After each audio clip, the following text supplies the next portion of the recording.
We want justice. বিনা শর্তে বেতন হয়ে যাওয়া আমাক লাগিবই। We want justice. শিক্ষক ঐক্য জিন্দাবাদ। আমার দাবি ন্যায্য দাবি। শিক্ষক ঐক্য জিন্দাবাদ।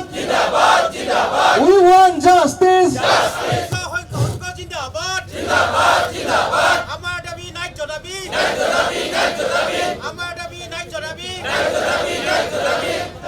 অধোগম নিযুক্তি ঐক্য সমাজ জিন্দাবাদ বেতন সুরক্ষা হল আমার চাকরি নিয়মীকরণ করিব লাগিব বেতন সুরক্ষা আমার নিশ্চিত ৰূপে চাওক আমি দীৰ্ঘদিন ধৰি আমি আমাৰ দাবীসমূহ পূৰণৰ বাবে চৰকাৰক আহ্বান জনাই আহিছোঁ।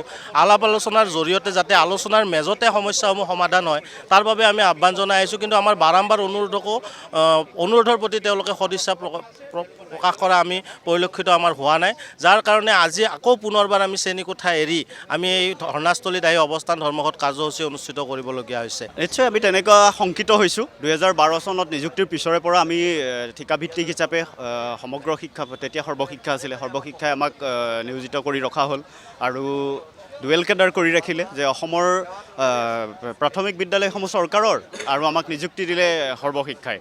গতিকে তেনে এটা ভুল প্ৰক্ৰিয়াৰ মাজেৰে আমাক নিয়োজিত কৰা হ'ল। তাৰপিছত আজি 12 বছৰ উকলি যোৱাৰ পিছত যিটো সময়ত আমি MSCPS টাইম স্কেল পাব লাগিছিলে, যিটো সময়ত আৰু আমাক আৰম্ভণিৰ পৰাই যে দৰমহাৰ গাঁথনি ভুলকৈ আজি 12 বছৰে এই ধৰণে ভুল দৰমহাৰ গাঁথনি আমাক দৰমহা আদি দি থকা হ'ল।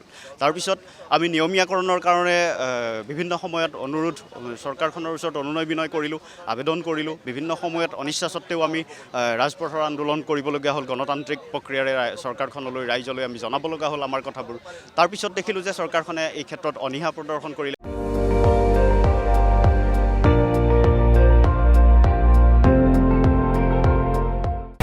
আপুনি চাই আছে ND24, সৰ্বশ্ৰেষ্ঠ নহয় সৰ্বোত্তমৰ দৌৰত।